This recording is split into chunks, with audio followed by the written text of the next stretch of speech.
Pues muy bien, tenemos hoy el gusto de dedicarle una sesión, como habíamos dicho el mes pasado, al más reciente libro del pensador y filósofo chileno Pablo Yarzún. Es un libro dedicado al poeta alemán Friedrich Hölderlin, y en realidad es un libro que dentro del pensamiento y la discusión en torno al poeta alemán se detiene en el gran poema, un poema que ha suscitado, como sabemos, una reflexión extensa por buena parte del pensamiento contemporáneo y moderno, por lo menos de la segunda mitad del siglo XX, el poema del Andenken, que Pablo también traduce, ¿no? En calidad de gran traductor que es también, como sabemos, traduce como el recuerdo. También hay otras versiones en castellano, por ejemplo, la de la amiga Elena Cortés Gabaudán, que lo traduce como Memoria en su edición de La Oficina.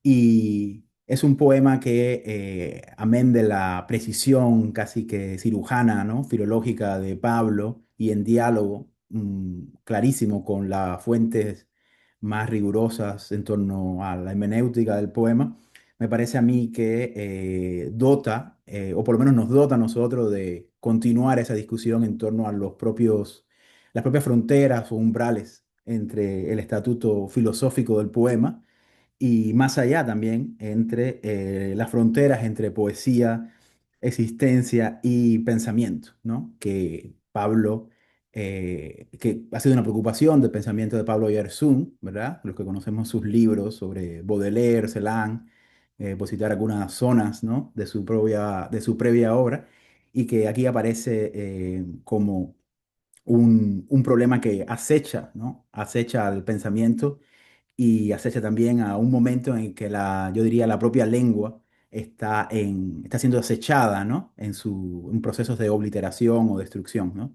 Quizás de ahí el poema de Hölderlin, ¿no? Lo que significa el recuerdo o tener memoria en la lengua y desde la lengua es justamente volver a reponer o situar, reinscribir el problema de lo que significa permanecer, ¿no? La permanencia que le resta a la lengua y al quehacer poético, no solamente como una forma autonomizada de la literatura o de los géneros poéticos, sino a un problema que aparece en el libro al final, ¿no? Que tiene que ver con el decir, ¿no? Un problema que también sabemos que fue muy importante en la mediación de Hölderlin con el mundo griego, ¿no? Con la irreductibilidad de las cosas, con ese decir o philein griego para citar, como los que nos escucharán no habrán leído el libro, vuelvo a repetir, ¿no? Es el libro titulado Hölderlin, el recuerdo, que ha sido publicado por la bellísima casa editora Mundana Ediciones.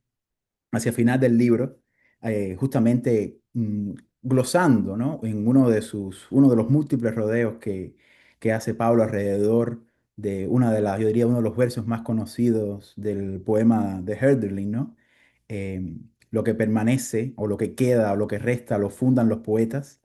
Eh, Pablo Yarzún escribe que este resto o esto que queda es ante todo, cito aquí, su tiempo. En la pregunta está, pues, el tiempo de la persistencia, que no es solo el tiempo transcurrido, sino, permítame decirlo así, el caudal de tiempo que se nutre el recuerdo, que el recuerdo resguarda y que se extiende a todo tiempo, en nombre de la cosa que queda, en la fragilidad de su tiempo, que es ese mismo quedar.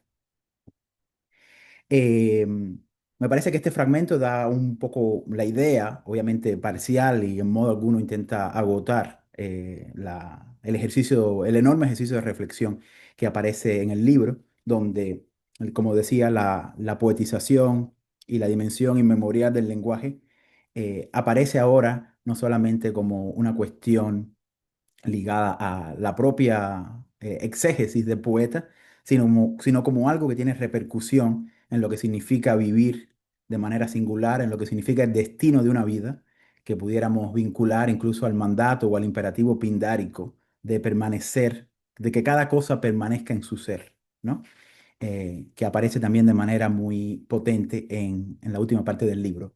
Bueno, sobre estos problemas y muchos más, obviamente nos daremos cita ahora con Pablo Oyarzún, que ha tenido la generosidad de estar acá, y también nos acompañan amigos que han tenido otras ocasiones de conversar con nosotros, que son Verónica González, académica chilena y que ha trabajado mucho sobre poesía y teoría contemporánea, y Gonzalo Díaz Letelier, que es profesor y doctorando en la Universidad de Riverside en California y también traductor de varios textos y autor de ensayos. Obviamente Pablo Oyarzún creo que no necesita ninguna introducción, es profesor titular de la Universidad de Chile, autor de muchos libros que nos tomaría mucho tiempo nombrar acá, ¿no? Y que muchos de nosotros nos ha nutrido, ¿no? Y solamente me gustaría decir que además del libro y ya Pablo nos corregirá si no es así, ¿no? Porque su producción es muy prolífica, pero además de este reciente libro sobre Herderling, también me gustaría anotar otro libro reciente que es Política de la Verdad y de la Muerte, que es un ensayo sobre el Gorgias de Platón, que ha sido publicado por la editorial Macul de la UNCE de Chile. Así que, sin más, les agradezco a los tres y como solemos tener el formato acá, tenemos las intervenciones y luego una pequeña discusión con Pablo.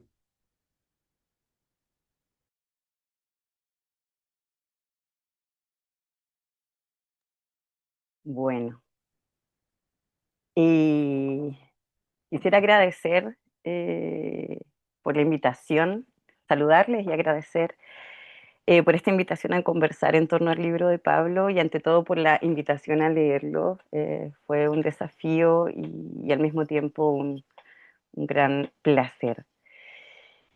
Y bueno, escribí el comentario para poder ordenar, digamos, algunas ideas en torno a él, aunque desde ya advierto que he fallado en esa pretensión.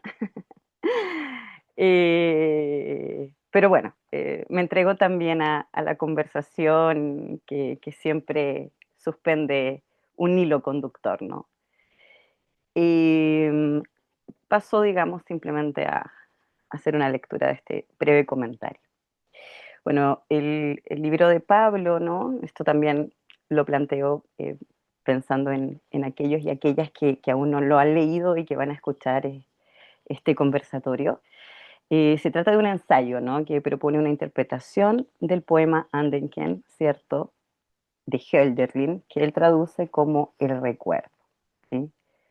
El título, ¿no?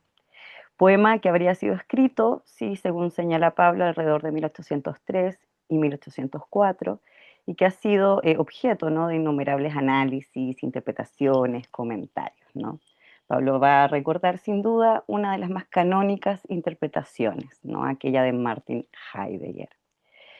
Sin embargo, cabría precisar, digamos, al menos respecto de esto, que la interpretación de Pablo no se quiere, en sus palabras, una interpretación cabal del poema, como tampoco, en sus palabras, pretende hacerse cargo de lo que Heidegger extensa y minuciosamente propone.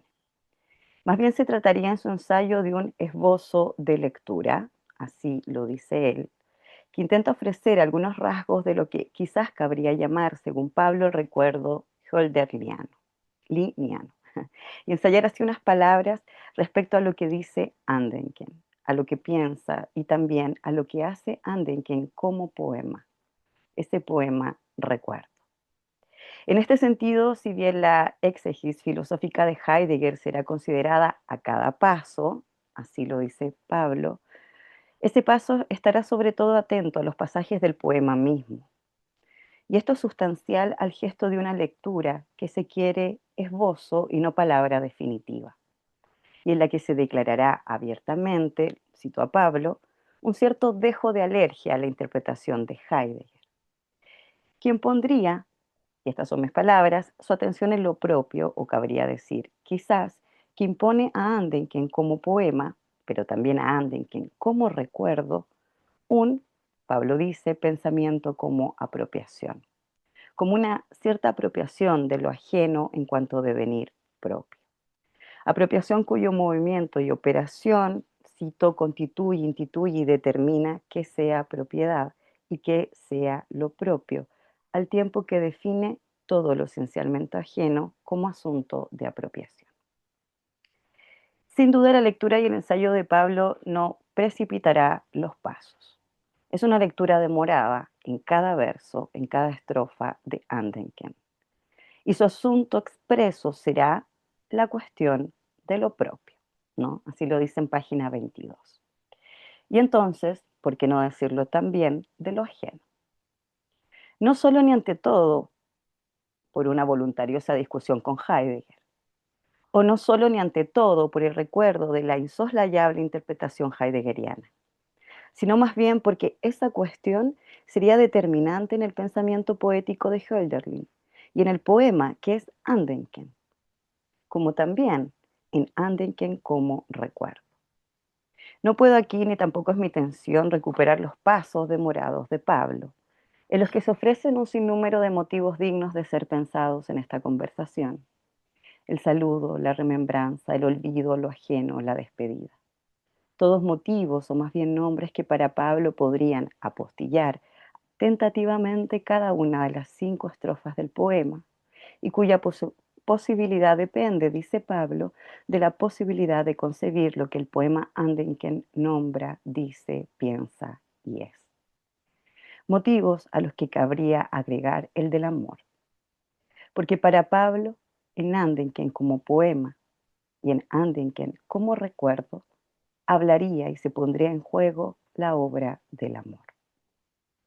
Entonces, muy endeudadamente, quisiera detenerme al menos en un motivo que me parece coherente con el gesto de Pablo, con la cuestión de lo propio y con el propio poema en cuestión.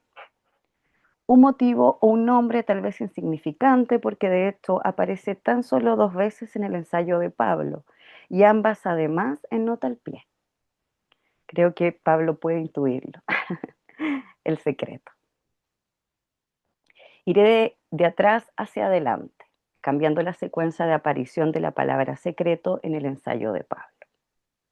En las páginas 79 y 80, Pablo nos señala que el poema Andenken, en su saludo, que acontecería en la primera estrofa, abre el espacio del recuerdo, de la remembranza, y acoge en ese saludo la separación y la partida. Es decir, acogería en el saludo un cierto quedar que no es más ni menos que la singularidad irreductible de la cosa, que es también su tiempo. El tiempo de la persistencia de esa singularidad, pero también caudal del tiempo frágil del que se nutre el recuerdo de esa singularidad. Pero si el saludo acoge lo que queda, lo que resta, esa singularidad irreductible de la cosa, eso supone también una separación, una partida, una despedida. La despedida es un modo del saludo, dirá Pablo, pues el advenimiento y la acogida son inseparables de la separación. En pasos lentos que atienden a la lengua alemana y a la etimología de ciertas palabras en alemán, Pablo diría esto, si mal no entendí. Pero también llama la atención respecto de si ese modo de relación con todo quedar de la singularidad no se llamará acaso amor. O más bien afirma, amor se llama. Pues, si todo se ama lo singular, cada cosa en su singularidad irreductible, en su advenimiento que es también siempre su partida. Afecto de finitud. Amar es recordar y recordar es pensamiento mortal, dirá Pablo hacia el final del ensayo. Y yo repito aquí eso apresuradamente. Pero volvamos a las páginas 79 y 80. Hablando entonces del saludo, del recuerdo, de la separación, de la partida, de la despedida, del amor. Pablo hace una nota al pie, la nota 44 en página 80 más precisamente. Allí recuerda que Catherine Pan lee Andenken como una carta de amor que Hölderlin dirige a la amada y fallecida Suzette Gontard. Y advierte, entre otras cosas, que no está seguro que una lectura de esa índole ofrezca mejor acceso al secreto del poema. Aun cuando sí le interesa la atención que Pal presta a la conversación en vínculo con el amor, pues de hecho, dice él, ese vínculo guía su lectura. Secreto del poema. Pregunto aquí si Pablo estará sosteniendo que habrá realmente un secreto como oculto sentido a develar en el poema. dejo la cuestión planteada para retomarla después. Segundo momento, más bien primero de aparición del motivo de la palabra secreto en el ensayo de Pablo. En página 72, Pablo atiende un pasaje del poema, precisamente a su tercera estrofa, lugar en donde se produciría una interrupción en sus palabras, una interrupción que parte en dos al poema mismo, pues en uno de los versos de aquella tercera estrofa acontece un cambio.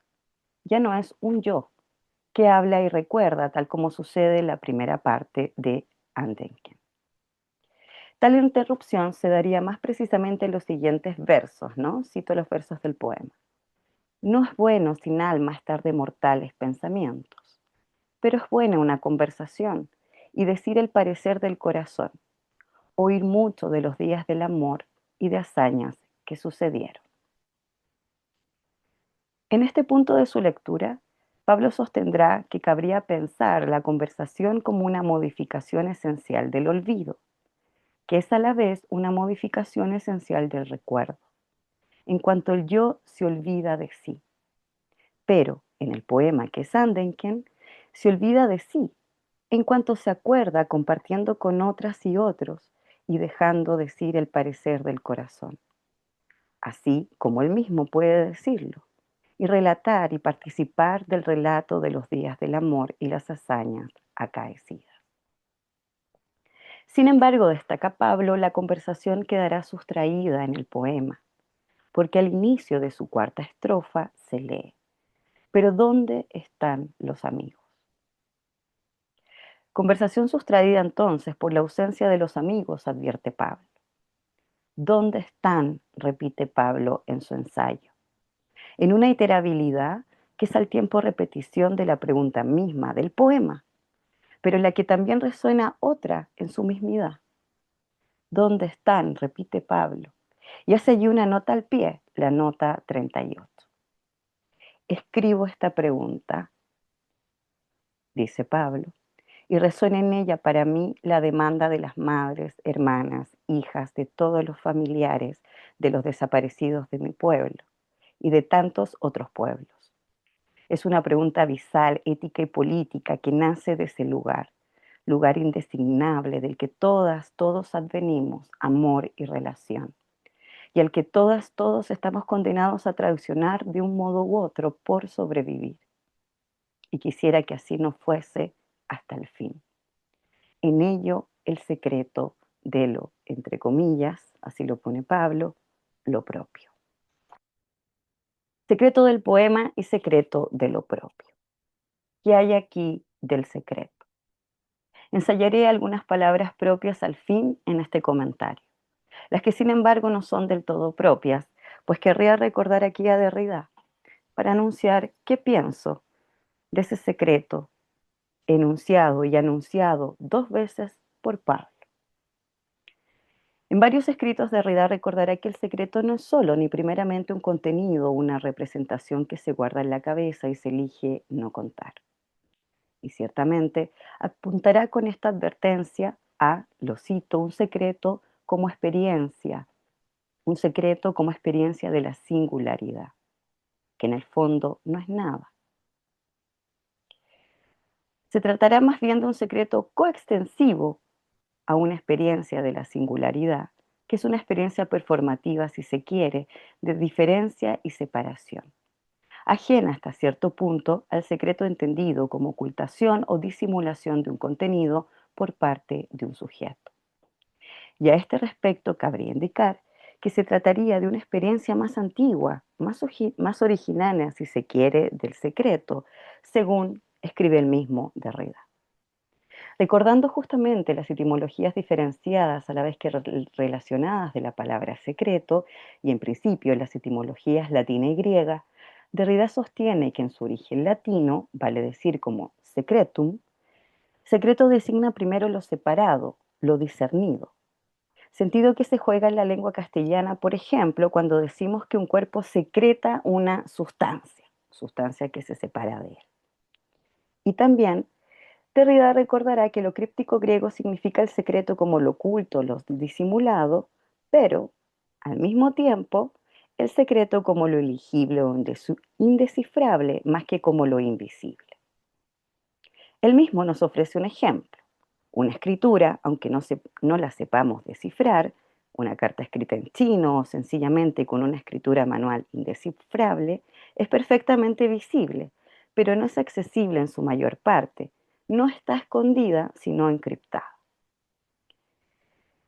Atendiendo en principio esta semántica diferenciada, Derrida apuntará entonces a la experiencia de un secreto que no implica esconder un contenido, que no es necesariamente una representación oculta o disimulada por un sujeto y que por lo tanto no se reduce a lo privado ni se revela simplemente en la publicidad de una escritura, por ejemplo, sino que un secreto que se resiste radicalmente a estos dominios en la medida en que es una experiencia que se extiende a todo aquello que permanece secreto en su misma exposición.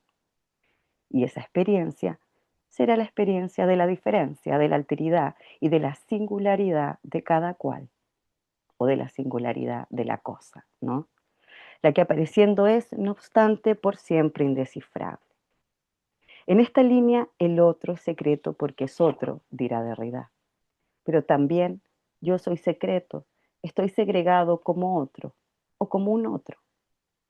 Es decir, el otro, como también eso que llamamos tan tranquilamente un yo, es siempre singularidad, irreductible, segregada y ajena.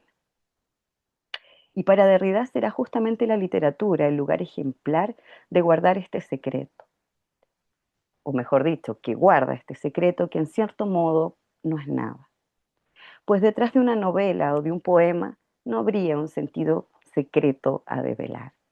Más bien, en la publicidad de la escritura literaria se expone sin violarlo ese secreto que es la singularidad.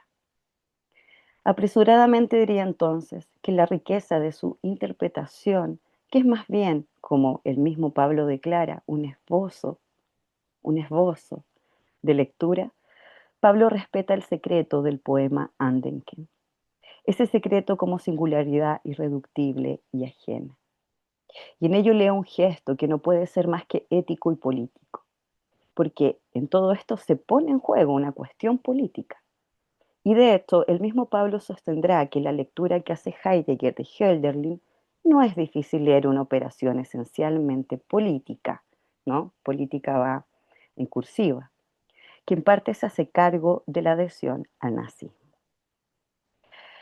Pablo, atendiendo a la cuestión política en Heidegger, propone en su ensayo no ciertamente una lectura política del poema Andenken, pero sí hace un gesto ético y político, en cuanto respeta ese secreto que es Andenken como poema, al tiempo que da a ver, sin develarlo ni violarlo, cierto secreto que es el pensar mismo del recuerdo.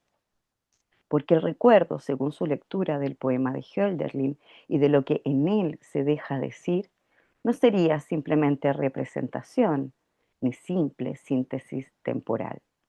Más bien, el pensar del recuerdo constituiría un pensar, cito a Pablo, que resguarda lo ajeno y entonces como inapropiable. Y en ese gesto, quizás tan distinto a aquel de pretender leer en el poema Andenken un pensamiento como apropiación, Pablo resguardaría a la vez el secreto de lo propio, entre comillas, como él lo pone, ¿no? Que no sería ni más ni menos tal vez el hecho de que en todo propio hay siempre irreductiblemente una impropiedad. Recordar eso es recordar un lugar indesignable, dice Pablo en su nota, e inmemorial, utilizando una palabra que utiliza en otros lugares. Y yo agregaría, es recordar un lugar impropio, del que todos y todas venimos sin duda, amor y relación. Andenken como un poema nombra, dice, piensa y es así, según Pablo, un recordar. Y recordar es amar. Amar a cada cosa en su singularidad y en su heterogeneidad irreductible. Amarla en ese recuerdo que él propondrá como un pensamiento finito y mortal. Y quizás sea por ese amor que desarma todo propio, que solo resta seguir recordando y preguntando, tal como lo hace Pablo en su ensayo, ¿dónde están? Y seguir, por cierto, ensayando otras lecturas, otros modos de leer y aún de traducir los poemas. Aquí el poema Andenken de Hölderlin, cuyo último verso Pablo traducirá muy hermosamente, más lo que queda lo escriben los poetas. Gracias. Eso es.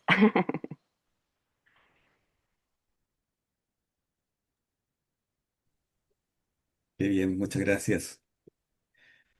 Bueno, primero saludar, dar las gracias a Gerardo por abrir esta conversación, ¿no?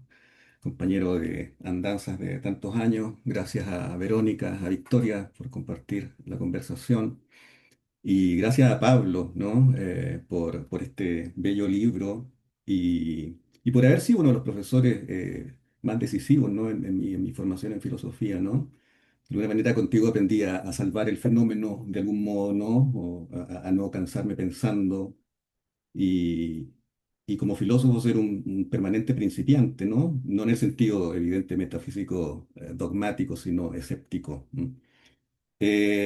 Quisiera partir con una cita, una sola cita, para no abusar de ellas. Está en la página eh, 84. Dice, abro comillas, más allá del cogito cartesiano, del ich denke kantiano y ciertamente del sujeto absoluto, el pensar del recuerdo no es una representación ni tampoco una Setzung, no es una posición o un poner del sujeto. Más acá del Dasein y del acontecimiento de apropiación, das Ereignis, el pensar del recuerdo resguarda lo ajeno como ajeno y lo propio como aquello que en virtud de su autoajenidad es en última instancia inapropiable.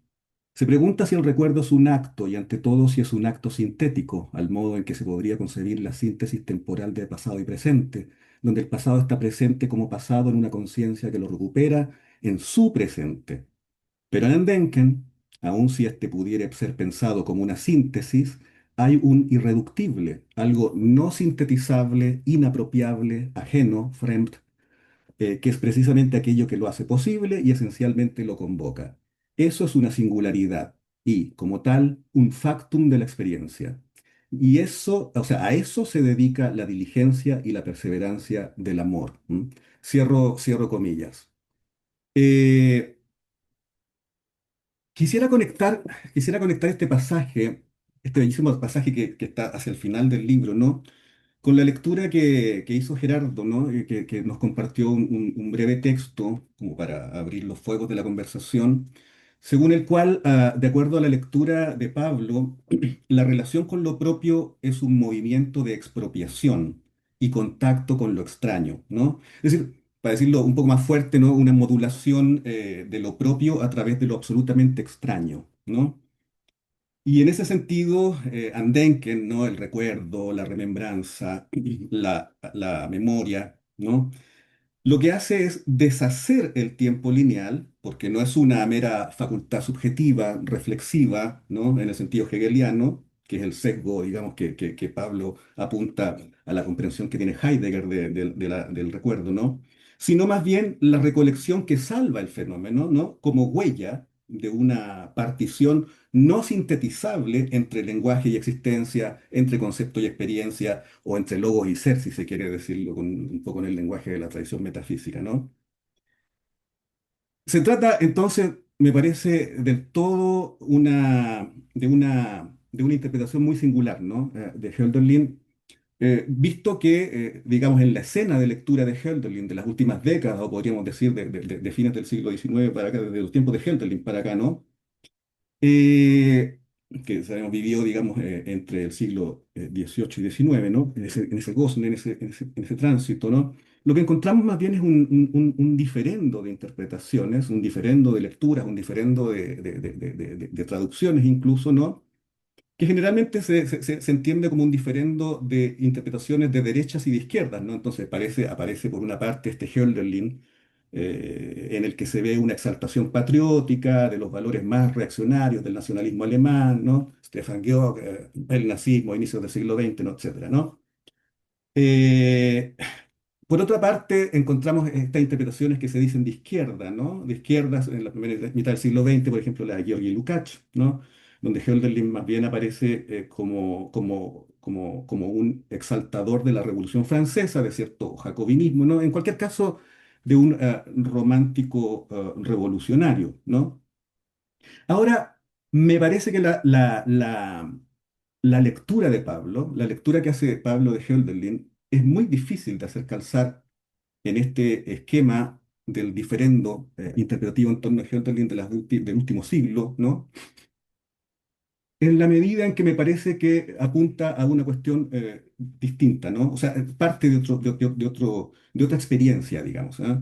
Y eso tiene que ver con un motivo del pensamiento de Pablo, yo diría un leitmotiv del pensamiento de Pablo, que tiene que ver con esta tensión entre el concepto y la experiencia, ¿no? Esta tensión entre la universalidad, digamos, y lo singular, lo contextual, lo contingente, ¿no? Es decir, la tensión entre la categorialidad y la singularidad, ¿no? Entendiendo la categorialidad como conceptualidad, Pablo insiste mucho en que esa conceptualidad, ¿cierto?, es irrenunciable en filosofía, ¿no? Y por otra parte la singularidad como aquello que resiste al concepto. Ahora, es interesante eso, ¿no? Es decir, aquello que resiste al concepto, la singularidad, es lo que da que pensar, ¿no? Pero al mismo tiempo es lo que siempre escapa al concepto, ¿no? Entonces, por una parte hay una exigencia de salvar el fenómeno, ¿no? Pero por otra parte, el modo en que nosotros formalizamos la experiencia filosóficamente es el concepto, ¿no? Lo que abre, digamos, por una parte el problema del concepto y por otra parte el problema de la experiencia, ¿no? Pero en cualquier caso, si lo que importa es salvar el fenómeno, entonces no se puede someter al fenómeno a una conceptualización dogmática que ignore la experiencia, ¿no? Ahí viene esta insistencia de Pablo, ¿no? En relación con el escepticismo, ¿no? Esta idea del escepticismo contra el dogmatismo, que consiste en resistir la tentación del dogma y seguir pensando, no cansarse pensando, ¿no? De ahí la expresión del no cansarse pensando, pensar digamos, en la medida en que el dogmatismo sería lo contrario, ¿no? Sería como pensar y cansarse muy luego, ¿no? Y construir un sistema, por así decirlo, para descansar ahí, ¿no? Eh, luego, algunas palabras acerca para abrir algunas cuestiones en relación con el libro más precisas, ¿no? Luego tenemos entonces en el libro una confrontación sostenida con la interpretación que hace Heidegger por ser una interpretación que se ha vuelto canónica, ¿no? Y este diferente interpretativo ahora se arma de acuerdo a dos polos, ¿no? O sea, ¿es el Andenken un movimiento de retorno a un origen propio, como lo plantea Heidegger? ¿Consiste el fundar, el Stiften de los poetas, ¿no? En establecer o fundar un orden de existencia? O más bien el Andenken señala hacia una experiencia de la finitud y de la extrañeza de la existencia, y por lo tanto, de alguna manera, es un concepto que nos exige preservar en el lenguaje la huella, ¿no? De eso que es inapropiable, que se resiste al concepto, que constantemente es lo que da que pensar, ¿no? Es decir, en la medida en que se eclipsa eso que da que pensar, que es lo que resiste al concepto, comenzamos a descansar, digamos, en el ámbito del logos, ¿no? Del logos autorreferencial y autosuficiente, ¿no? Diríamos en los grandes principios de la metafísica tradicional, ¿no? Que articulan ese cierre, ¿no? Principio de identidad, principio tercero excluido, principio de razón suficiente. Entonces, este diferendo se articula en torno a este poema de Hölderlin, ¿no? Cuyo contexto es un viaje previo, ¿no? El viaje al sur de Francia en 1801 y el retorno a la patria, ¿no? Entre comillas, Germania, la Grecia transfigurada en 1802, ¿no? Entonces, por una parte, aparece la interpretación de Heidegger en el sentido de que el viaje a lo ajeno, es decir, al sur de Francia, es un paso para un retorno fundacional a la patria, a Germania, ¿no? Y por otra parte, Pablo plantea una interpretación de este viaje, digamos, ¿no? De este viaje y de su rememoración, ¿no? Como el viaje al ajeno, digamos, al sur de Francia, lo que haría es mostrar la extrañeza de lo propio, ¿no? La extrañeza de lo propio, como lo hace la traducción, como lo hace el fenómeno de la traducción, ¿no? O como lo hace el fenómeno del viajar en general, o como lo hace el fenómeno de exponerse a lo extraño en general, ¿no? Exponerse a lo extraño en general, ya sea viajando a otro país, viviendo en otro país, ¿no? Nos enseña la extrañeza de nuestra propia lengua, ¿no? En la que nosotros vivimos tan naturalmente, digamos, ¿no? Con todos nuestros a priori culturales, etcétera, ¿no? Entonces, ese espacio jorático, podríamos decir, ¿no? De la extranjeridad, ¿no? Que va más allá de nuestros aparatitos intencionales, por así decirlo, ¿no? Abre esa experiencia de extrañamiento. Entonces, Pablo me parece que en relación con ese leitmotiv, ¿no? De esta tensión entre la categorialidad y la experiencia, ¿no? Apunta a una interpretación de Hölderlin que en lugar de acoger este movimiento de tipo reflexivo hegeliano que aparece en Heidegger, en la interpretación de Heidegger en términos de Erinnerung, ¿no? Como un extrañamiento y apropiación de lo propio, ¿no?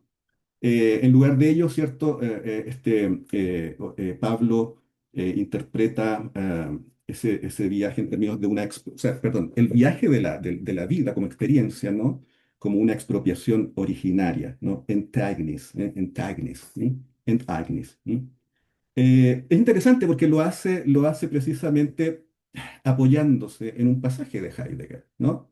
Lo hace apoyándose en un pasaje de Heidegger donde Heidegger sostiene que lo propio se siente como algo tan extraño, ¿no? Das eigene fast wie ein ganz Fremdes. ¿No? Entonces, claro, aquí la cuestión, evidentemente, que se pone en juego es la cuestión de la distinción entre lo propio y lo ajeno, en qué consiste la apropiación o la expropiación o lo inapropiable, etcétera, ¿no? Eh, Me parece que este punto es clave. Yo hasta aquí dejaría esta primera intervención como para abrir esta cuestión, ¿no? Me parece que este punto es clave porque, por una parte, claro, aparece en esta dicotomía entre lo propio y lo ajeno, ¿no? Das eigene, das Fremde, Eigentlichkeit, Fremdlichkeit, ¿no? Aparece este clivaje, digamos, entre lo ajeno como aquello que es posible de ser apropiado. Uno se puede apropiar solamente de lo ajeno en la medida en que no es propio y se puede apropiar, ¿no? Capturar, incorporar, etcétera, incluso estetizar. ¿No? La estetización de lo propio sería una forma de esa apropiación o captura, ¿no? Representacional, ¿no? Pero por otra parte aparece lo propio pensado digamos que aparece en Hölderlin como das eigene Eigentlichkeit, como lo originario, como lo nacional, pero en Pablo aparece, a propósito del pasaje recién señalado de Heidegger, de alguna manera piensa lo propio como lo inapropiable, ¿no? Y lo vincula a una noción de libre uso, ¿no? De libre uso que una de las preguntas que le dejaría a Pablo es si ese libre uso de alguna manera se conecta con lo que podríamos llamar en Benjamin la politización de la estética, ¿no? Por el contrario, digamos, de la captura representacional como estetización de lo propio en el sentido de una apropiación, ¿no? También me recuerda esta cuestión de lo inapropiable y el libre uso al exote, ¿no? del Willy Tyer, ¿no? Siempre en desviación respecto del código, en la experiencia, ¿no? Hic nunc, relacionalidad, contingencia, clinamen, etcétera, ¿no? Eh, por otra parte, bueno, yo creo que, bueno, ¿me da por un punto más o no? ¿Sí? Ya. Bueno, para terminar esta primera intervención, entonces, en relación con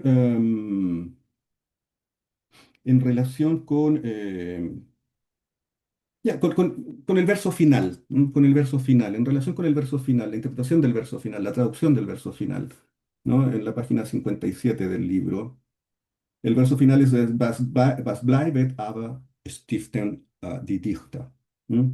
Entonces, Pablo cita una serie de traducciones, ¿no? Y él propone la propia, pero fundamentalmente me gustaría aquí mostrarlo como a partir del clivaje entre la traducción de Pablo y la de Heidegger, ¿no? Entonces, o sea, digamos, el modo en que Heidegger traduce pensando, interpretando el verso de Hölderlin, ¿no? Que también hay una traducción ahí de Heidegger, ¿no? Lo que permanece lo fundan los poetas versus la traducción de Pablo que dice, más lo que queda lo inscriben los poetas, ¿no? Entonces, dos conceptos ahí claves, ¿no? La permanencia o lo que queda y la fundación o la inscripción, ¿no? Que me parece que son conceptos clave ¿no? Porque marcan una diferencia muy grande, ¿no? Eh, ¿Qué significa lo que permanece en la interpretación heideggeriana, digamos, ¿no? Lo que va a quedar, lo que va a quedar, ¿no? Es decir, lo fundado, ¿m? El espíritu popular, el habitar, la repetición en el sentido hegeliano, dialéctico, ¿no? De la Erinnerung, ¿no? Eh, de la dialéctica a la reflexión, ¿no? Etcétera, ¿no? Y en el caso de la traducción de Pablo, ¿no? Lo que queda es lo que ya queda, ¿no? Entonces le introduce ahí un adverbio, ¿no? Lo que ya queda, un adverbio de facticidad, digamos, ¿no? Un adverbio temporal de facticidad. Lo que ya queda, el, eh, el resto, una singularidad irreductible, ¿no? Entonces, en ese sentido, la idea de fundación que se sigue de este clivaje es muy distinta también, es muy diferente, ¿no? Stiftung, Stiften, ¿no? Porque la de Heidegger, la fundación de Heidegger, tiene que ver fundamentalmente con la fuerza, entendida en un sentido bien particular, ¿no? Con fundar un orden, ¿ah? Que genera obligación respecto de lo propio, ¿no? Esa ligadura, ¿no?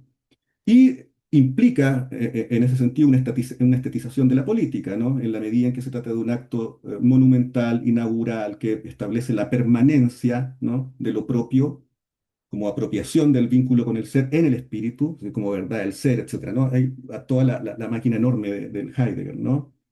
Pero implica de alguna manera crear la permanencia desde la nada, ¿no? Mientras que en el caso de la traducción de Pablo, ¿no? Yo diría que se juega más bien la cuestión de la fragilidad, como él mismo insiste, ¿no? Gebrechlichkeit, en la inscripción y el inscribir, ¿no? Es decir, lo que estaría más bien en juego es un libre uso de lo propio, no la ligadura representacional, o la ligadura que puede tener una deriva representacional en términos de estetización de la política, ¿no? Sino que más bien un libre uso de lo propio que implica lo ajeno, que implica la apropiación de lo ajeno como constitutiva, ¿no? De lo propio. Me recuerda en ese punto, como otra pregunta que le dejo al Pablo, ¿no? En ese punto me recuerda mucho la operación de Wilhelm von Humboldt, ¿no? En relación con la cuestión del lenguaje y la traducción. O sea, ese desplazamiento que hace Humboldt del campo trascendental, digamos, desde el sujeto, ¿no? O desde el sujeto trascendental hacia el campo del lenguaje, ¿no? En la medida en que ya no se trata de la constitución de la experiencia a partir de su declaración por parte de un sujeto que cuenta con todo este aparato de formas puras, de sensibilidad y de categorialidad, sino que más bien se trataría de la constitución de la experiencia descentrada en el ámbito, en el espacio jorático del lenguaje, por así decirlo, que es un ámbito que nos descentra totalmente en términos de intencionalidad, ¿no? Entonces, ese gesto estaría ahí, ¿no? En esta especie de concepción jorática de lo propio, ¿no? Diría yo, ¿no? Que hace indecidible, por así decirlo, lo propio y lo ajeno, en la medida en que implica una hospitalidad hacia aquello que se resiste a ser apropiado, pero al mismo tiempo el respeto, el saludo y la despedida a aquello que se resiste a ser apropiado, ¿no? Una distancia, ¿no? Una distancia que no es lo mismo que la distancia crítica de los ilustrados, ¿no? Eh, entonces, en ese sentido, me parece muy interesante cómo esta idea de Stiftung, interpretada como inscripción, se vincula en el texto de Pablo con la cuestión de la escritura, ¿no? En la medida en que Stift, punta, lápiz, etcétera, ¿no? Es precisamente en lo que el resguardo de lo que ya queda, o sea, la escritura resguarda lo que queda, acoge el resto, ¿no? La singularidad irreductible y no el ser eterno de las cosas, ¿no? Eh, entonces, resguardar del olvido lo que ya queda, ¿no? Irreductible en su singularidad, que es muy distinto, digamos, del folclore, la representación, la estetización, etcétera, ¿no? Bueno, yo lo dejaría ahí para no abundar en demasía.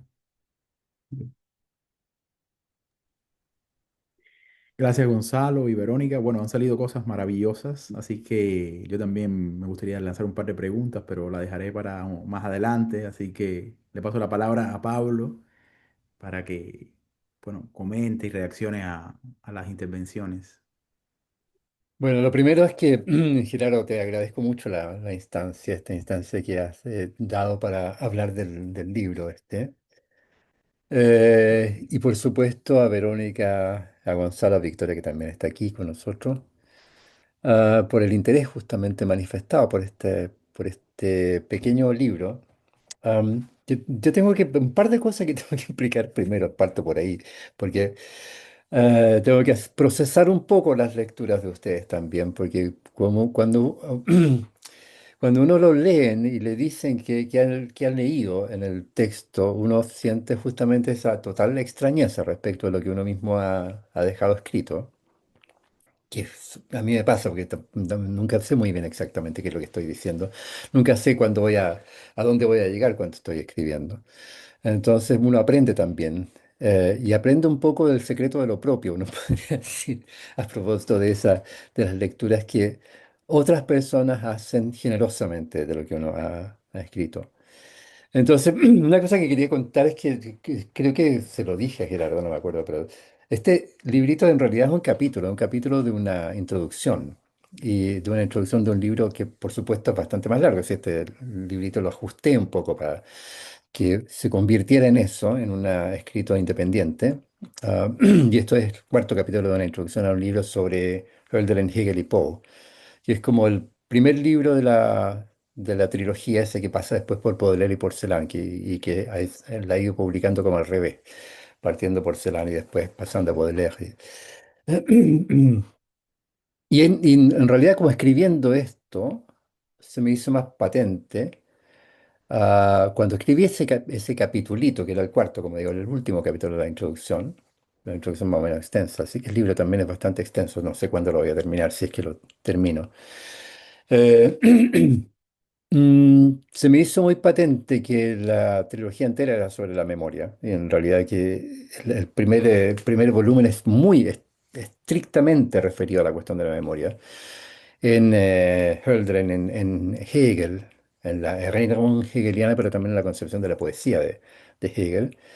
Y después en Poe, que me encantó meterlo en este cuento, porque parece una intrusión indebida, pero me parece un tipo absolutamente fundamental para justamente como el quiebre, por así decir, las formas tradicionales de concebir la memoria.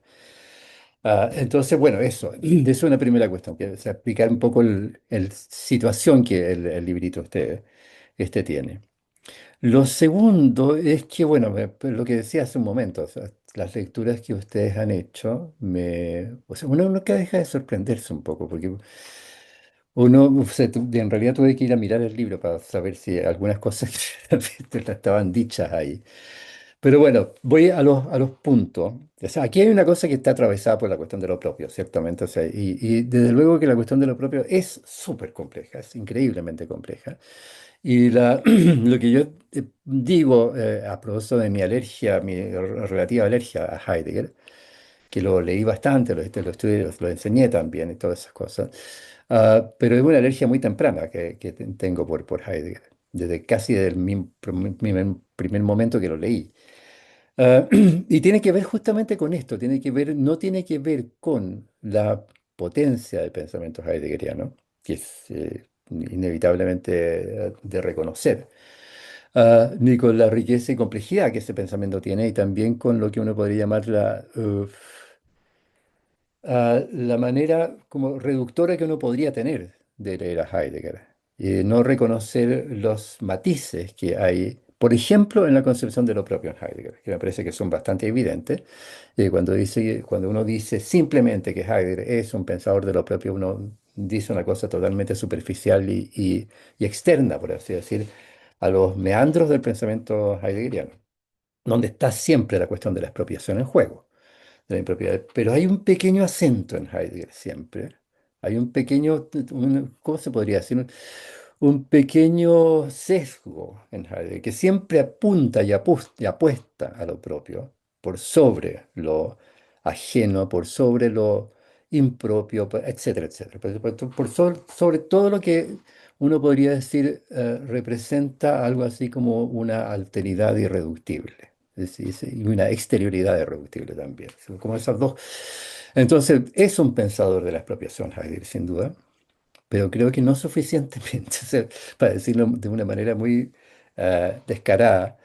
Creo que no es suficiente el pensamiento de la expropiación que hay en Heidegger. Y entonces, eso es lo que me parece reconocer cuando uno va a las lecturas puntuales, a la lectura puntual de Andenken, donde pasan cosas muy curiosas, Heidegger, que son interesantes que Adorno, por ejemplo, haya tenido el interés de mostrar ciertas deslices, por así decir, de la lectura heideggeriana y que van dirigidas justamente a una valoración de lo propio. O sea, lo que lo llamaría exactamente así, como convertir lo propio en una valencia que se valora fundamentalmente y que se sobrevalora en Heidegger. Entonces, bueno, es eso. Entonces, por eso me interesaba también traer un montón no un montón, pero sí diversas otras lecturas de Andenken o de Hölderlin en general. En eso está Adorno, en esto está también Dieter Henrich, que hace su propia lectura de Andenken. En eso está Gadamer, en eso está, que por supuesto es una lectura, por así decir, urbana, que intenta mediar entre Heidegger y sus críticos. Está la Avital Ronell también, o sea, hay varios otros, la Catherine Palin que mencionaba Verónica, que me pareció súper interesante, porque mientras iba leyendo, o sea, al mismo tiempo que leyendo, escribiendo el texto, el poema, me pareció cada vez más claro que era un poema de amor. Y me encantó encontrar ese texto de la Catherine Palin que decía exactamente eso, que era un poema en el fondo de amor por la Suzette Gontard, que muere en el momento en que Hölderlin todavía está de regreso, yendo de regreso de Francia, de Burdeos a Suabia. Entonces, bueno, ah, hay ese punto y me parece que ese sesgo, esa valencia y valoración de lo propio, daña justamente al amor, daña lo que me parece que es el amor que está inscrito en este poema, y que aparece dos veces en el poema, no es una palabra menor en el poema, aparece exactamente dos veces, uno justamente en el momento del corte del poema, inmediatamente después del corte, eso de hablar de los amores, las hazañas, ¿no? Y al final, en la penúltima estrofa, perdón, en el penúltimo verso aparece nuevamente el amor diligente que clava los ojos. Y ese clavado de los ojos es justamente en aquello que se ama, ¿no? Y se ama en cuanto que se recuerda. Entonces, ese era un punto para mí como bastante notorio de ausencia en el pensamiento heideggeriano, en la lectura que hace Heidegger, en este seminario que hace el año 41, no me acuerdo, es el seminario sobre Andenken que hace Heidegger. Me parece que puedo ser muy abusivo en esta cuestión, no sé, ya no me acuerdo mucho del texto de Heidegger, porque me pasa eso, que se me olvidan todas las cosas que leo y que todas las cosas que escribo también. Lo que puedo recordar es que me hizo ese efecto ese texto, que encontré que no estaba eso, junto con no están las mujeres morenas y cosas por el estilo, que son cosas muy importantes, muy centrales, que tienen que ver de alguna manera con un aspecto erótico del poema de Hölderlin, y que no aparecen, y aparecen sustituidas las mujeres morenas por las mujeres rubias de Alemania, en el fondo. O sea, o las mujeres morenas o son griegas o son rubias alemanas. Entonces, todo eso es chistoso un poco en la lectura que hace Heidegger. Pero también uno tiene que leer ahí como las decisiones políticas que esa lectura tiene, que es un poco lo que ustedes dos dijeron respecto de. Y que creo que lo que decía Verónica es así. O sea, para mí leer este poema tiene también una cuestión política en juego. Hay una cuestión de política de la lectura, política de la interpretación, pero también de política política. La cita que hacía Verónica, se me había olvidado que estaba eso, el dónde están. Se me había olvidado completamente, pero sí, es una cosa. A ver, ¿cómo se puede decir? Uno lee a partir de su propia experiencia, en realidad. Cuando digo que stiften se puede entender como escribir, eso tiene que ver con que yo fui alumno del colegio alemán, y en el colegio alemán nos decían, cuando chicos, nos decían, saquen sus Bleistifte, saquen sus lápices, que son lápices de plomo, Blei. Entonces, para mí el Stift está ligado a la punta inscriptora, esencialmente.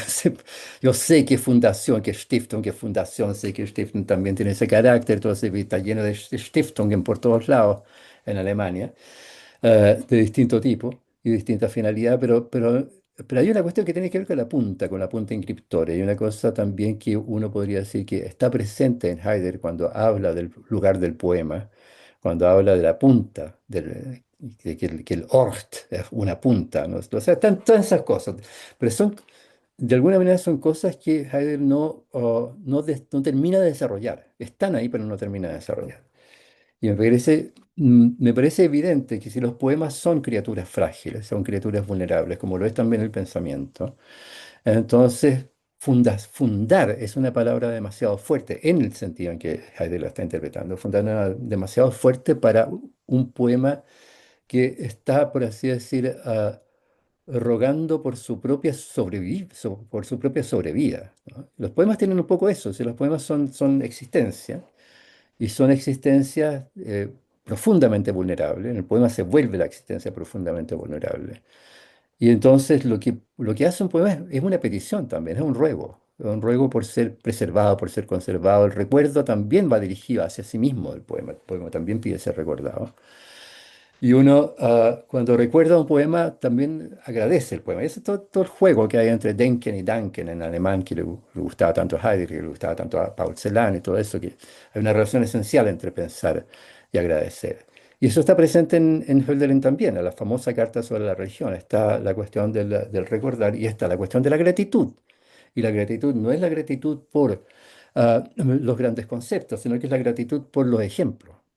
Y la palabra que está usando Helen, si no me equivoco ahí, es ejemplo, o sea, por lo tanto, cosas singulares, cosas absolutamente particulares. Dice particularidad en alguna parte, Hölder, en ese texto, que es ahí donde se juega justamente el pensar como gratitud, y el pensar ahí es fundamentalmente recordar.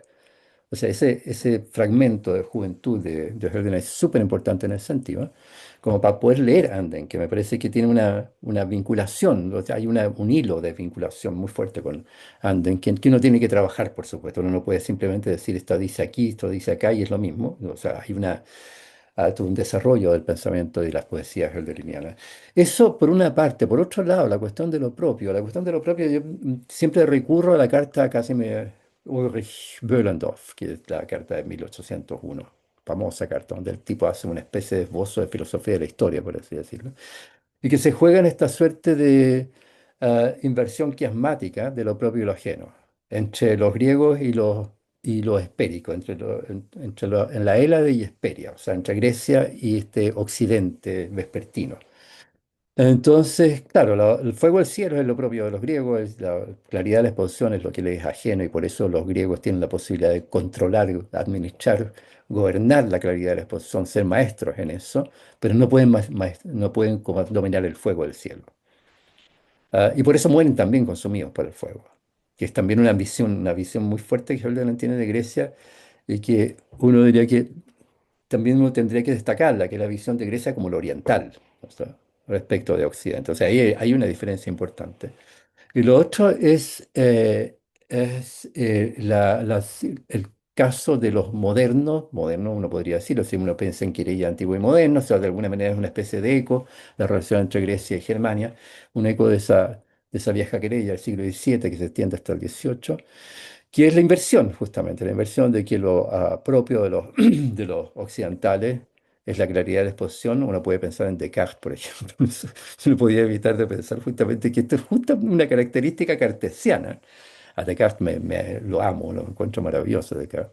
Una gran característica moderna es la claridad de la exposición, pero es lo propio. Por lo tanto, es lo más difícil de administrar para los modernos, y en cambio sí se pueden apropiar.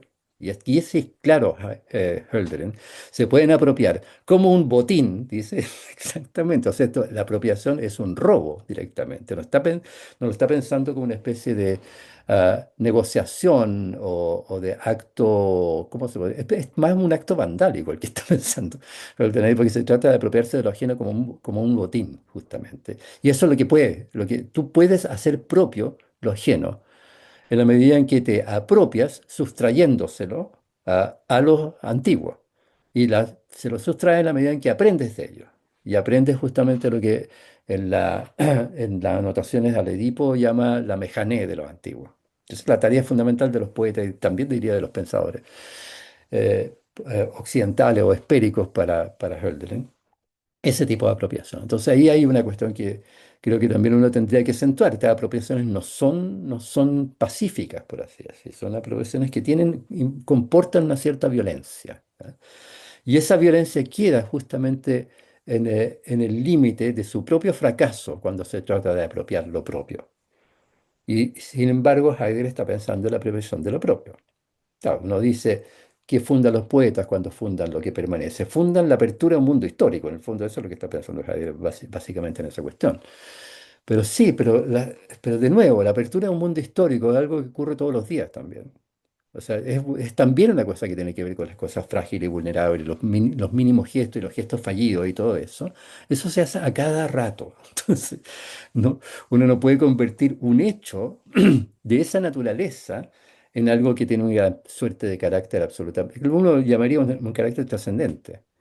No, yo sé que Javi no lo está pensando así, pero me parece que adquiere un carácter trascendente cuando uno le da ese énfasis a la idea de fundación, a la idea de fundación como apertura a un mundo histórico, que es un poco el Heidegger hablando del arte en la introducción a la metafísica, por ejemplo. Y eso, bueno, esa cuestión, eso me parece que está en juego. Yo creo que es mejor que conversemos esta cuestión, porque son montones de cosas que anoté aquí, pero me parece que ahí hay dos elementos que son muy centrales. Una cuestión que tiene que ver con lo que decía recién, con el amor, y otra que sí tiene que ver con lo propio. Y también otra que tiene que ver con la extrañeza de lo propio, y que a mí me pasa cuando ustedes leen el texto. O sea, uno diría, "Ah, este es mi texto." No, ese texto no lo escribí yo. O sea, hay algo que pasa justamente en el momento en que uno escribe y piensa. No es, hay algo que pasa con el yo en esa experiencia, que son experiencias de alguna manera muy radicales también, pensar y escribir. Y son experiencias que tienen que ver con una apertura a lo ajeno, a lo que uno no controla, a lo que uno no tiene ninguna posibilidad de ejercer dominio sobre eso. Lo que uno no puede hacer con lo ajeno, así como también con lo propio, es averiguar el secreto. Un poco voy a usar la palabra que estaba recordando Verónica. El secreto es una cuestión muy compleja. El secreto uno lo podría entender justamente en términos poéticos pensantes, si te quiere decirlo así, que son un poco las que me parece a mí que están ahí en juego en el texto, en el poema de Hölderlin.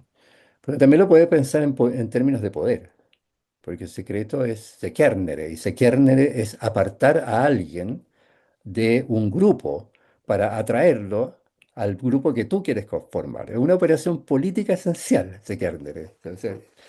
O sea, lo traes a tu propio secreto, en el fondo, lo separas de su secreto y lo traes a tu propio secreto. Y esa operación política es una operación del poder, muy, muy fundamental, muy esencial, muy, muy primaria, uno podría decir también. Y esa operación está también, ¿cómo podría decirlo? El secreto siempre juega en esa linde, creo. Juega en la linde si uno puede decirlo así, del cuidado de lo propio y lo ajeno. En la misma medida en que sabe que nunca hay exactamente un secreto, nunca hay propiamente un secreto, sino que es algo para decirlo así, o sea, nunca hay secreto. En realidad, el secreto es que no hay secreto, podría decirlo así. Pero por otro lado, justamente por ese no haber secreto, existe la posibilidad siempre de producir secreto. Existe la posibilidad siempre de producir secreto como un modo de ejercer poder sobre otros. Y ahí la relación con la alteridad se vuelve completamente otra también, se vuelve completamente ah, de dominio, para decirlo así. Entonces, eso me parece que hay ahí también un elemento interesante o importante estoy diciendo puras tonteras, la verdad, pero me pasa eso siempre, no puedo evitarlo. Pero creo que uno podría acentuar un poco esa cuestión. Hay algo más iba a decir sobre la cosa del secreto, que ya no me acuerdo qué es lo que era. Pero, también una anécdota. Para mí estas cosas siempre están vinculadas con experiencias y anécdotas. Yo iba a escribir un texto sobre el secreto para un encuentro de filósofos chilenos y franceses el año 91, creo que era, o algo así. Y, y me interesaba hablar del secreto, del secreto que sabía que el presidente Elwin había propuesto para que se revelara el paradero de los detenidos desaparecidos, ya que estaba eso justamente en la nota. Y a mí me pareció que el secreto ahí jugaba un papel absolutamente esencial como constitución de sociedad. Así que uno podía entender justamente la producción de sociedad como una producción de secreto. Eh, y me puse a escribir sobre eso y llegó Derrida a dar una conferencia en la Universidad de Chile que la dio sobre el secreto. Entonces dije, no, ya, esto es como un abuso de confianza. Así que yo dejé de escribir sobre el secreto. Tenía bueno avanzado el texto, pero está muy marcado por eso, está muy marcado mi relación con la cosa del secreto por algo que me ha dado vuelta siempre, esa cuestión del secreto. Y también por esta curiosa anécdota que me encontré con el texto leído presencialmente por Derrida en el Salón de Honor de la Universidad de Chile sobre el secreto, y justamente en términos políticos, en términos que los que me interesaba, los que me interesaba trabajar. Pero no era eso lo que iba a decir, simplemente fue como un recuerdo del momento. Pero eso, yo creo que puedo dejarlo ahí, si es que sé que ha sido bastante pobre lo que he dicho, pero a lo mejor salen las otras cosas más en lo que sigue.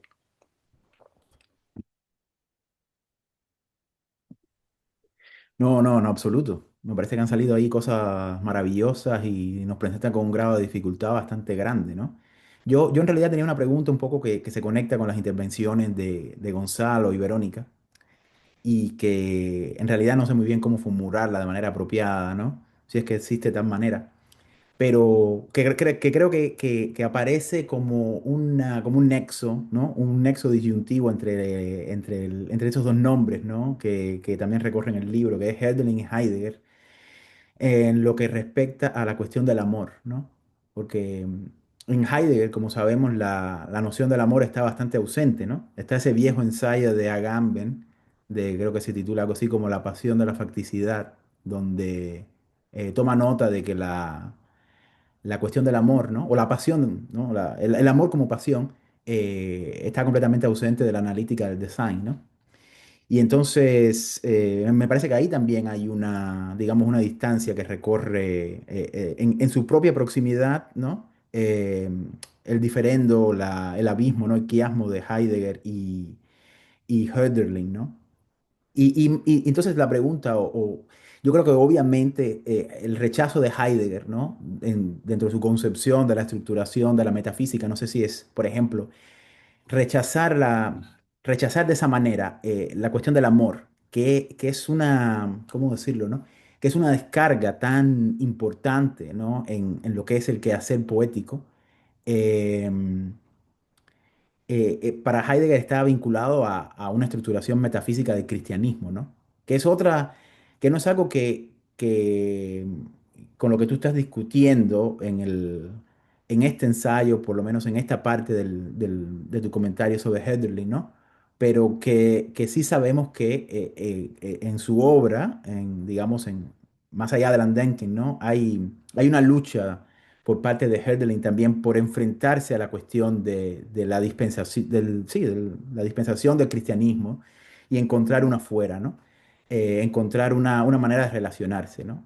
Y yo creo que lo que tú enfatizas de la separación, del amor como recolección y a la misma vez disyunción o quiasmo, no es el agape o ¿no?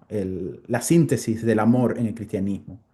Em, pero eso significa también que en Hölderlin no hay una sustitución, me parece a mí muy clara, metafórica, entre por un lado, dejar o transponer el agape de la salvación cristiana por lo que sería una noción netamente metafórica del eros, ¿no? O de una belleza estética translúcida, apolínea, que es un poco el proyecto del neoclasicismo alemán, que él tomó cierta distancia, ¿no? Eh, y en esa pequeña glosa que no tengo a mano, pero que se titula algo así como Cómo relacionarse con el mundo de los griegos, ¿no?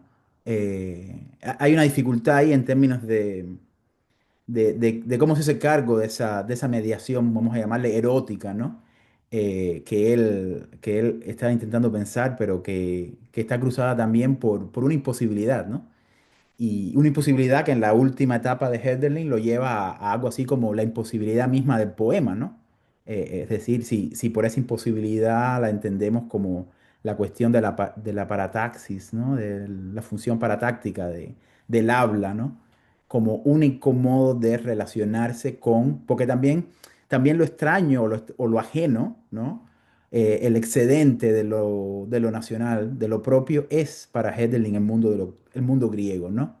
Esa huella que es también huella inmemorial, ¿no? Entonces, bueno, simplemente quería preguntar sobre esta cuestión de Hölderlin y el cristianismo, en lo que lo vincula a esta triada, ¿no? De Heidegger y el mundo griego clásico, ¿no?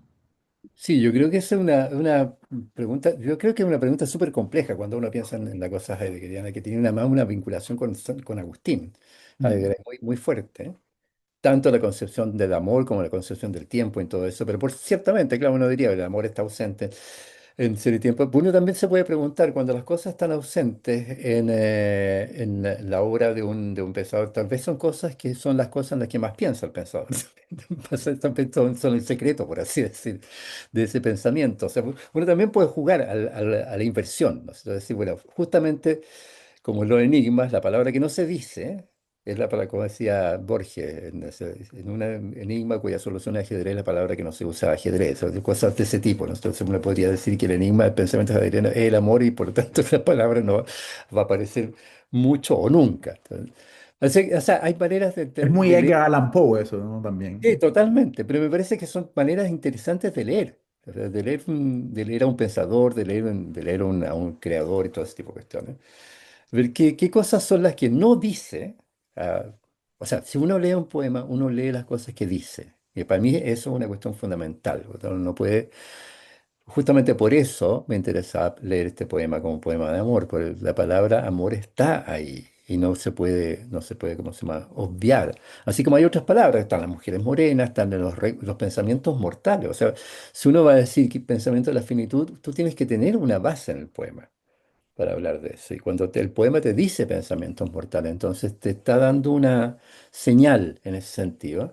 Pero es una señal que significa tengo que leerlo como el poema lo dice, no como yo lo pienso, no como yo lo creo, no como creo que es. ¿Te fijas? Entonces, es un juego de lectura, un juego de interpretación, una cosa así, y me parece que son juegos interesantes de hacer. Porque uno se encuentra de pronto con cosas, cuando lee los textos al revés, si se puede decir así, los lee por el, ¿cómo se llama?, por el revés de la hoja, por lo que no dicen los textos, también creo que son súper interesantes esos ensayos, esos experimentos, porque nunca se puede decir todo, y muchas veces lo que no se dice es lo que sostiene el todo que se está diciendo. O sea, pero son esas cosas. Entonces, yo no sé, yo creo que sí, la cuestión con el cristianismo me parece más o menos clara. Ahora, también una relación compleja, una relación súper compleja. En Hölderlin estoy pensando, pero ciertamente una de las grandes gracias de Hölderlin es que es un neoclásico. Es un tipo que no es un Winckelmanniano, con todo lo espectacular que es Winckelmann, pero no es un tipo que ve a Grecia como el lugar de la lucidez y la translucidez, sino que ve a Grecia como un lugar que es relativamente oscuro también. O sea, un lugar que es pasional, que es violento, donde se juegan destinos absolutamente inconcebibles, inconmensurables y cosas por el estilo, que es el aspecto oriental griego del Papa Hölderlin. Y creo que él recupera justamente algo de Grecia que nos resulta esencialmente ajeno y que de alguna manera nos convoca también, nos provoca en cierta medida. Creo que estoy pensando, por ejemplo, en la escuela francesa, que me parece súper interesante, la escuela de Vernon, donde está el trabajo que ha hecho la Nicole Legault, que es bien notable. Creo que sigue un poco esa pista. O sea, veamos cómo era Grecia. O sea, que decirlo así como era Grecia de ver es una tontera, pero veamos qué cosas nos transmite Grecia de su propia experiencia, en sus propios términos, y no como nosotros queremos verlo. O sea, y Hölderlin es el primero que hace eso. Lo sigue Nietzsche después, ciertamente, lo siguen otros, pues. Pero, pero Hölderlin creo que tiene una especie de lucidez extraordinaria respecto a eso, una visión absolutamente notable y profunda sobre lo griego. Y cuando uno lee las anotaciones sobre el Edipo y la Antígona, uno se da cuenta de la magnitud del pensamiento filosófico que Hölderlin tuvo. Claro, uno diría como sea, del trío era el que tenía más talento filosófico. El trío, estoy pensando en Schelling y Hegel como parte del trío. Probablemente el mayor talento filosófico lo tenía Hölderlin. Porque cuando uno lee toda su escritura fragmentaria de juventud es absolutamente admirable. O sea, la claridad con que lea Fichte, la claridad con que lea Kant y todo este tipo de cosas. Estuve recién en un seminario sobre Hölderlin en Valdivia y se hizo un coloquio internacional. Creo que es la primera vez que se hace un coloquio sobre Hölderlin en Chile, me parece. Y ahí aparecieron muchas de estas cosas. Fue súper interesante, estuvo muy bueno. Pero eso, creo que ahí hay de nuevo, ¿cómo lo puedo decir? Leer un texto, leer un pensamiento, leer un poema es siempre, ¿cómo se llama? Mirar al revés, también es mirar los márgenes, mirar todo aquello que no está dicho en el poema, pero solo es posible acceder a ello por lo que está dicho en el poema, por lo que está dicho en el pensamiento. Y uno siempre tiene que estar volviendo a preguntarse sobre si lo que uno está leyendo, diciendo, interpretando, etcétera, es algo que tenga algún tipo de asidero, si se quiere decirlo así, un mínimo vínculo, un mínimo hilo de vinculación con el objeto que te convoca. Y eso tiene que ver justamente un poco lo que decía Gonzalo, que es una cuestión que a mí siempre me ha parecido, que la filosofía tiene que ver con esta irrenunciabilidad del concepto. O sea, sin concepto no puedo hacer filosofía, tan simple como eso, el concepto, porque los conceptos son vivos también, tienen esa gracia. Los conceptos filosóficos no son simplemente instrumentos, son cosas vivientes. Y la singularidad.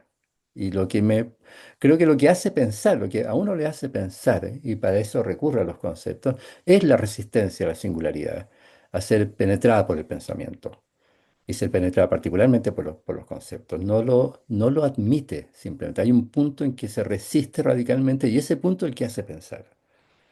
Si no, uno no pensaría, uno simplemente operaría, me parece. Eso, Y eso. ¿podría decir algo muy pequeñito? ¿Sí? Ok, si hay tiempo.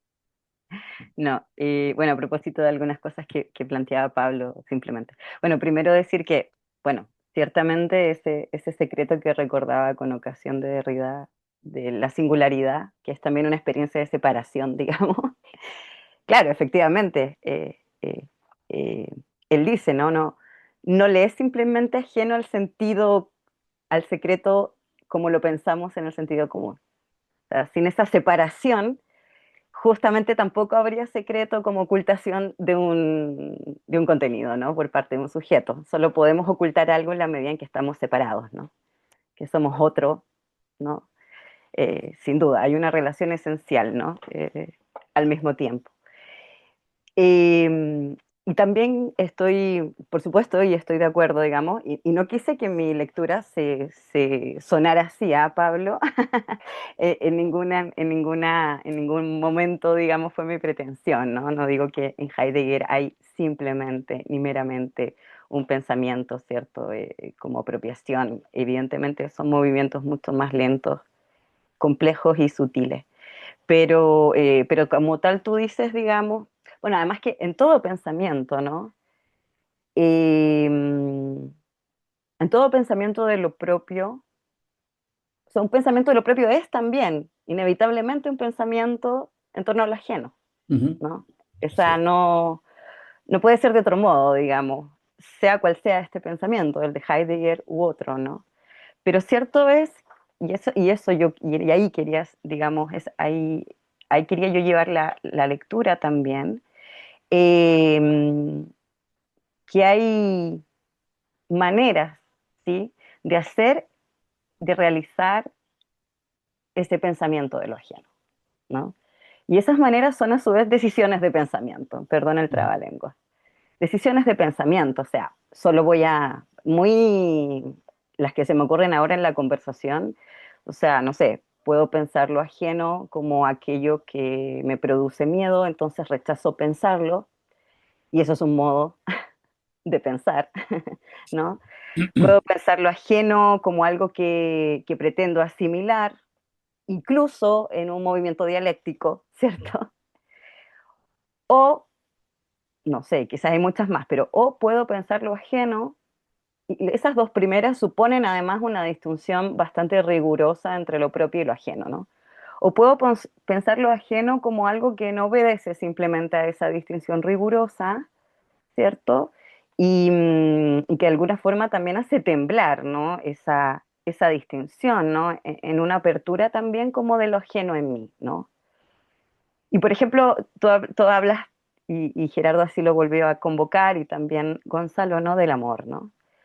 Y es interesante porque recuerdo mucho en ese libro que editaste junto a Willy Taller de Patricio Marchand, ¿cierto? Mm. Que tiene un hermoso texto que hace tiempo que no lo releo, así que quizás voy a decir, espero no decir ninguna aberración, pero es un texto cuyo título, bueno, tiene que ver con el amor, ¿no? No recuerdo bien el título. Pero Amor de allí la... no, es donde comienza hablando que como que algunos textos filosóficos son unas cartas de amor. Ah, sí. Incluso dice que la Constitución del 80 puede ser una carta de amor, ¿no? Es muy interesante y muy sorprendente ese texto. Y en un momento él piensa hablar, ¿no? A pensar la expresión mi amor, ¿no? ¿Qué digo cuando digo mi amor? Alude también a Derrida. Es interesante esa expresión. Se pregunta varias cosas. El mi amor, ¿qué digo cuando digo mi amor? ¿No? Hablo del amor en mí, hablo del otro, con eso, con esa expresión estoy nombrando a ese otro que amo, ¿no? Mm. Y varias, ¿no? Pero en cualquiera de los casos, según lo que entendí, lo que allí irrumpe es lo ajeno en mí, Sí, lo sin duda. propio, ¿no? Entonces, hay formas de pensamiento, hay formas de pensar eso ajeno, y ahí hay decisiones, y bueno, simplemente ya expresé cuál creo yo que es tu decisión, o cómo se deja leer tu texto al respecto, ¿no? Y esa decisión sin duda es política, ¿no? Y es ética, ¿no?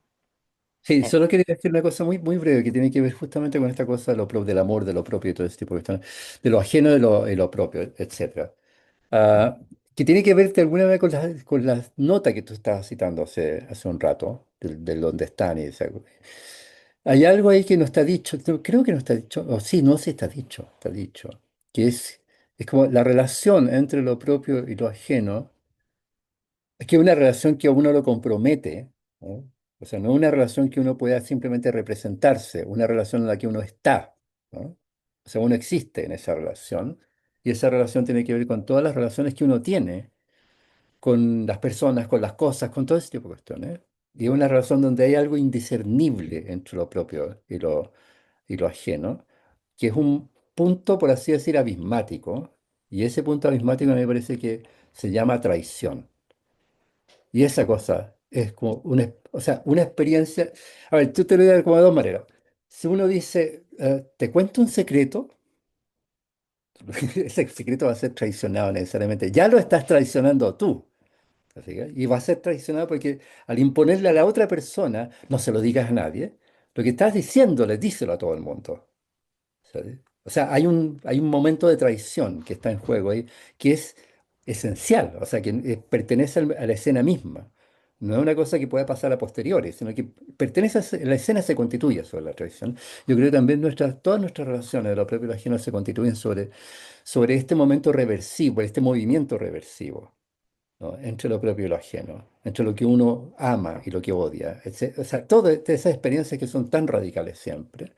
Son experiencias donde este juego terrible y abismático de la traición, creo que en la nota decía que, o sea, ojalá uno no traicione hasta el fin, una cosa por el estilo. O sea, ojalá uno no siga traicionando hasta el último momento. Es como es. Y a mí me parece que el poema de Hölderlin hace eso. O sea, en el momento en que el poema se cierra, hay algo que logra, por así decir, exceder ese movimiento reversivo de la traición, que es un movimiento ético y político, esencialmente ético y político. Hay una política del secreto, hay una ética del secreto, hay una política de lo propio, una ética de lo ajeno, todo ese tipo de cuestiones. Entonces, se juega nuestra posibilidad de convivencia, no solamente entre las personas, sino que con el resto de cosas, con el mundo, ¿no? Se juegan ahí, en esa cuestión. Uno está condenado a traicionar. Y una cosa que en alguna parte dije, no sé, hay que tener el mayor de los temores respecto de aquel que no ha tenido experiencia de traición. Porque esa experiencia te permite saber dónde estás y quién eres. Es como esa cuestión. Y tiene que ver muy centralmente con la cuestión del amor, eso. Muy centralmente. O sea, amar está vinculado profundamente a la cuestión de la traición. Así Bueno, que como dices tú, ¿no?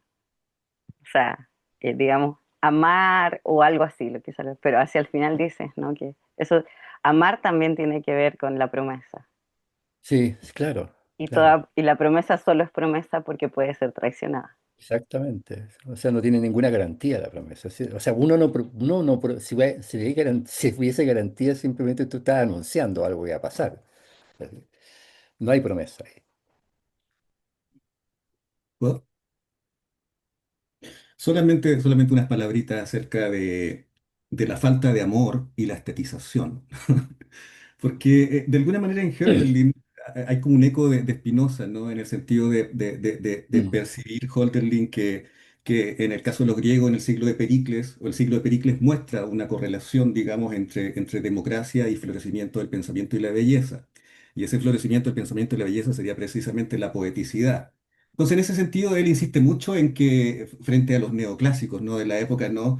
En que no se trata de imitar a los griegos en el sentido de construir edificios con columnas, etcétera, ¿no? Como los neoclásicos de la época, sino de imitar su poeticidad, ¿no? De imitar su poeticidad, que no es algo que se pueda imitar como algo, sino un modo de ponerse en juego, de habitar poéticamente, pero en el sentido de reencontrar lo sagrado y la profundidad del pensar, precisamente en salvar los fenómenos, ¿no? Es decir, en el amor a esos fenómenos, con todo lo que esos fenómenos implican en términos de desviación respecto, digamos, de la estructura del logos, ¿no? Entonces hay un pasaje en la página 25, para terminar, ¿cierto?, que es muy interesante de Pablo, ¿no?, donde él sostiene que Hölderlin dice que los griegos desperdiciaron, ¿no?, ah, lo sí, propio porque quisieron fundar un reino del arte. Es decir, que precisamente que intentaron apropiarse de lo propio, de la singularidad de su pathos, digamos, convirtiéndolo en dominio técnico artístico. Por eso sucumbió Grecia la más hermosa, ¿no? claro. Es muy Ese, interesante eso, ¿no? ese es un fragmento de Hölderlin, eso, y que lo toma Heidegger, justamente lo cita Heidegger, esa cuestión. Pero sí, ¿no? Desde luego, o sea, pues, es cuestión de...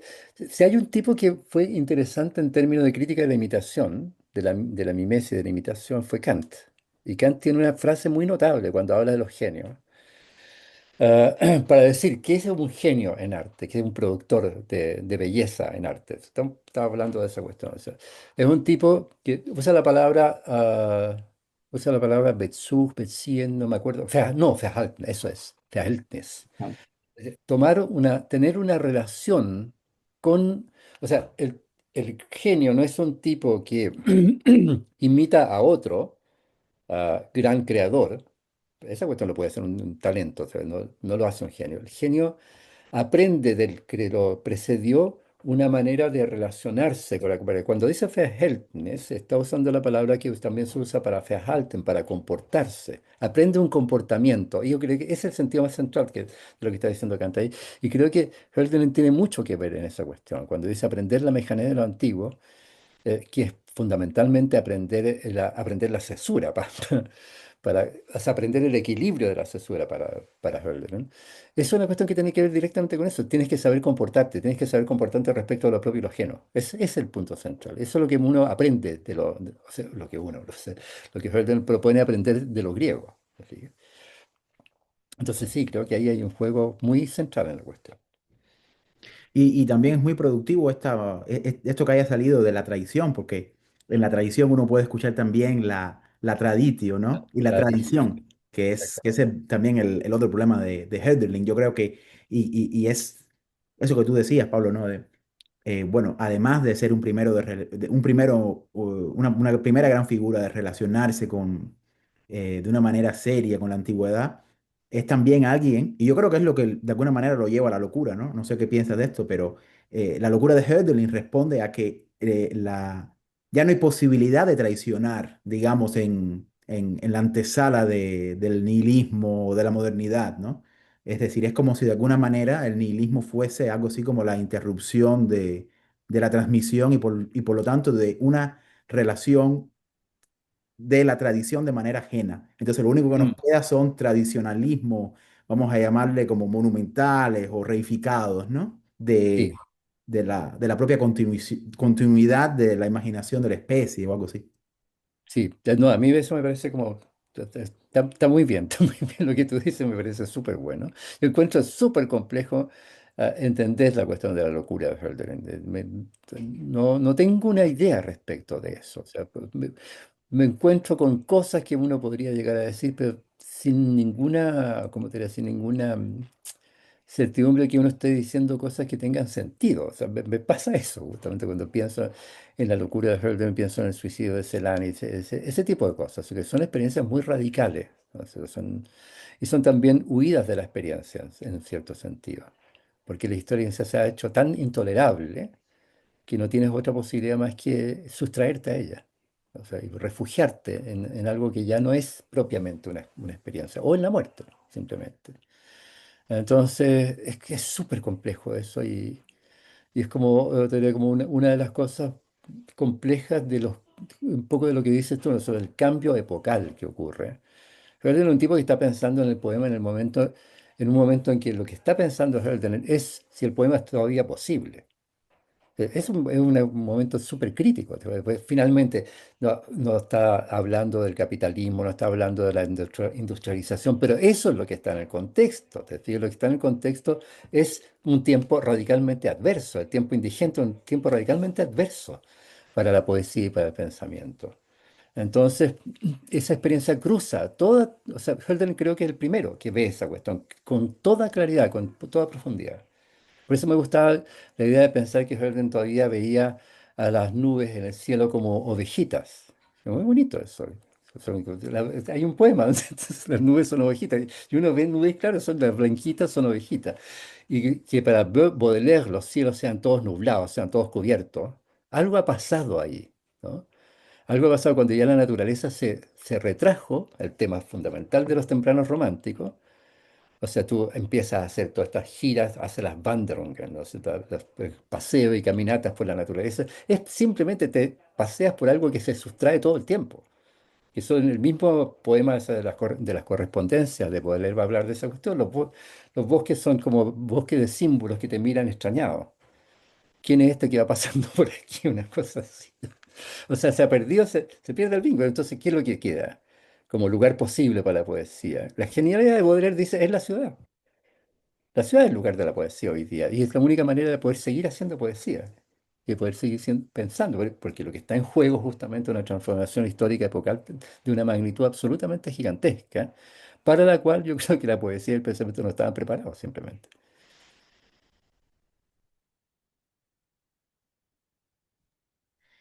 Pues yo creo que, no sé si hay algún otro comentario, pero si no, lo podemos dejar acá. Ha sido una conversación muy rica con Pablo Yarzún. Recordarle a los amigos que el libro lo pueden ordenar de Mundana Ediciones. Es Hölderlin El Recuerdo. Y bueno, agradeciéndole obviamente a Verónica, a Gonzalo y a Pablo. Y el próximo mes regresamos con otra instalación y tendremos también un libro que en estos días acaba de aparecer por Chile, que es la traducción a castellano del libro de Josep Raffanelli Orra, Pequeño Tratado de Cosmoanarquismo. Así que Ah, qué nada, bueno. nos veremos. Muy bueno eso. Oye, yo quiero agradecerte, Gerardo.